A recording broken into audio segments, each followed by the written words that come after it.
Well, I have a son that's, in high school, and he gets up extra early, and he does the classes, but I feel like he's not like motivated. He get the basic C on every single thing because he's just not motivated. It's like he don't seem, happy about anything that's dealing with school at all, period. Like he goes through the motions, he's there, and I'll see him sitting, and he's doing his distant learning, and he just don't look interested at all. So I mean, he's there and he's sitting and he's listening, and he's not being disruptive or anything, but he just doesn't look like he's motivated. And so it's tough, to deal with him because he's always been like a C student anyways. So it's not like his grades went down. It's just I was like, should I be worried that he just don't seem motivated? Okay, well, see, now this is where it gets into kind of that personal preference, that personal parental preference. And Mm-hmm. so is it upsetting to you? Is it frustrating to you for him to kind of operate under that whole barely passing kind of space? And well, that's one question, but I'm gonna give you a two-part question. Is it frustrating, and has that ever led to him maybe having less than that C, like being in like D territory? Well, not during distant learning, it hasn't, but before in school it has. And I think his only motivation to bring the grades up, and I would see a random B. He always has A and PE, but the random B, it could be in math, or because he does well in math. That random B would come, but it's only because of basketball, sports. So when it's sports related and he got to get a certain grade point average in order to play basketball, I see him doing the work. He's still not as, he's not as, well, I guess he is a little bit more motivated because I'll see him opening the books and he's like, heck, he's focused trying to get it done. But, when it's not basketball season, it's just like, okay, I'm here and I'm just going to do it. And, I'll do it. But, and then my feeling, I'm frustrated. I know he does have a learning disability. And I don't want to use that as an excuse because I still feel like he should be getting at least B's. So Mm. I guess that is a little frustrating. Yeah. Okay, so it gets, it's, there's a lot to this, so let's kind of work it a little bit.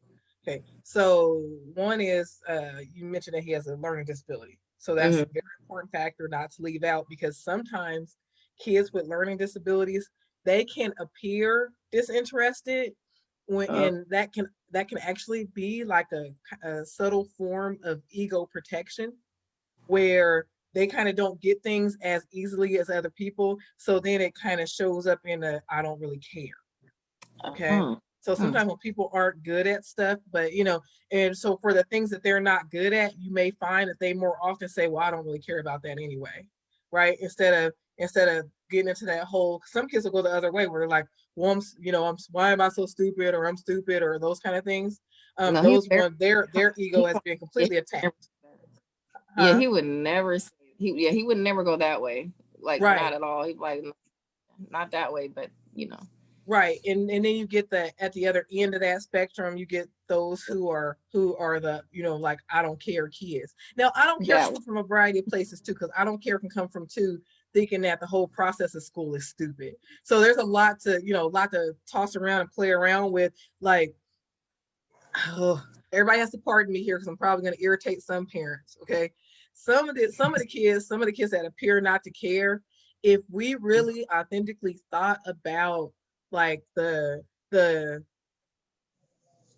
respective value in some of the stuff that the kids are learning, and I hope no mm-hmm. kids are hearing this, and what the kids are learning, they're not using that in real life in any way, shape, or form. Like, so they don't, so some of the kids that don't care about some of the stuff, it has more to do with the fact that they're like, I don't need this. you know, and so it's kind of logical in a way. And I know some parents really hate when I say that, but it's just kind of a more logical way of thinking, where why would I compete to get this good grade that's not going to make a difference in my life. Right. And so, so some kids struggle a little bit with that. Some parents get mad at me when I say that, but I'm like, but it's the truth. Like, if you're not dealing in the truth, then you're not going to be able to get your kid to do the thing that you want them to do. Because just because that's their truth does not mean that you don't get to set a standard. It's just that now you have to set your standard with a different kind of thinking. Your thinking can't be they should want to get A's just because you want to get A's, or they should want to get good grades. Like, why wouldn't they want to get good grades? Like, some people think like that's what you wanted. Okay, that's not what everybody wants or cares about. And so if you have one of those kids that don't really care, but you have a standard, that a basic standard that that you are like, look, I know you're just simply not an average kid. And when you start saying things like that to your kids, they really start to understand that a little bit. You're simply not that, unless you think they're average. If they're basic and average, kind of, intellect not that high, okay, let them be, let them be where they at.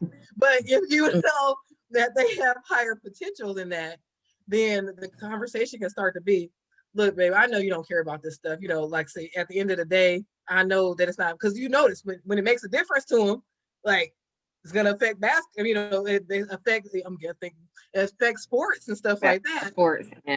Then, because basketball, that's me, but it's going to affect sports and stuff like that. Then all of a sudden you have a kid that's motivated. Why? Because now you're touching on an area he cares about. And and that's why PE he does so well. Like PE, he's like there, he's ready to do everything. But if it's not PE, and parents will get so mad about that. But now think about it in the reverse, because a lot of the really smart kids will be getting D's and F's in PE, or C's and D's in PE, because they don't care about that, because that's not what they feel is going to benefit them. That's not the stuff that they're good at, right? So it works in the reverse. It's just we notice it more when it's happening in academic courses as opposed to like PE type courses. But for you as a parent, according to your parental preference, if you set a standard, and once we get to high school, it gets a little bit tough to start changing. You're making shifts in the way that you do things, but you might be able to kind of maneuver it, but yet just slowly but surely. Where you start having these talks with your kids and saying, look, I know that this stuff is not interesting to you, and I know that in your mind's eye, in your sight right now, you don't see the benefit in it. But my requirement of you, in order for you to, these things right here, because I'm a firm believer in the work. You work to play. Like, if you work, you get to play, right? And so maybe you start tying it to the things that he is more interested in, not in a punitive kind of way where you're taking things away, wholly away from him. But if he has like other areas of hyper focus, like, are there other things that he's interested, that's consuming a lot of his mind and time, so that kind of takes away from the interest in school, other than sports? Video games. Okay, so I kind of make that assumption with a lot of the video games, or video games for some, TV for some, it's social media for some, it's just social media, because I think the phone is people being caught up on social media all day. But unless I could be wrong about it, but when you have certain standards or an idea of a standard, then set that and make his rewards based on meeting those standards. So if you get a C, I'm not going to take your video game away, but guess what? You're only going to have access to your video game maybe an hour a day, right? Whereas if you're getting B's, you'll have access to it 2 or 3 hours a day. If you're getting A's, go for that, because you're doing what you're supposed to be doing. Oh, okay. Right. That so then I can try. Yeah. Right. So then it gets you into a couple of places, right, where you're teaching him that minimal effort gets minimal reward, like it happens in real life, right? So if you work part-time, you're not gonna get paid like a full-timer, right? Yeah, that's true. And so and then you're also teaching him find value in those things that he can't quite see the immediate value in. Okay. So you're helping him to find ways to tie value to things, which may give him a higher value system overall. Okay. All right. Yeah, I like this kind of stuff, because you know what? at the end of the day, as a parent, you don't want to be upset with your kid, especially if they, because for me, I have mad respect for if you know how to play the game. If you know how to play the game good enough to where you're getting straight C's and you're not getting underneath that C, you're not, falling into that D or F, and I never see a D or F, I'm like, respect. Like, you figured out how to keep the balance. Right? And so, but then I'm also extremely firm on the, if you're gonna just be on that line all the time, when you're under that line, expect that you will have nothing. and put it on yourself, because I can't, I'm just gonna assume, like, because I know, well, at least all three of my kids, none of the three of them were ooh, is it wrong to say the babies? None of the three of mine were lesser intelligent. Okay.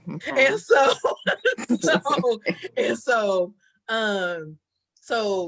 for me, I'm like, okay, well, these just simply aren't allowed, right?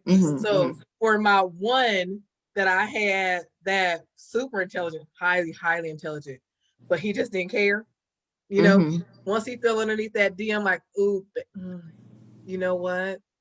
I went into the portal thing, and it said that you had a D in one of your classes. And I said, because you're not a dub baby, I can't allow it. And the only assumption I can make, because I know that you're smart, is that you're too distracted by other things. Right? And so you're too distracted by your video, because it's a video game, by your video game. So, until that D is where, it's back to where, it's good standard, then, you're not going to be able to have access to the video game at all. We don't do that. Right. And he was like, oh, well, he's a good kid. Yeah. So, oh, well, I turned in these 3 assignments. And so it shouldn't be that next week. Right. And I was like, oh, you know what? I'm glad you turned in those 3, but I can only go by what my eyes see. I would suggest that you never put it in your teacher's hands for your grade to be somewhere above a C, because I'm only going to go by what I actually physically see with my eyes. And after that, we had 0 problems again. As a matter of fact, his grades went up to A's and B's, because he didn't want to be anywhere near enough to a D to even be able to fall by missing an assignment. Okay. I'll see. Yeah. I'm gonna see if it'll work out with him. Yeah.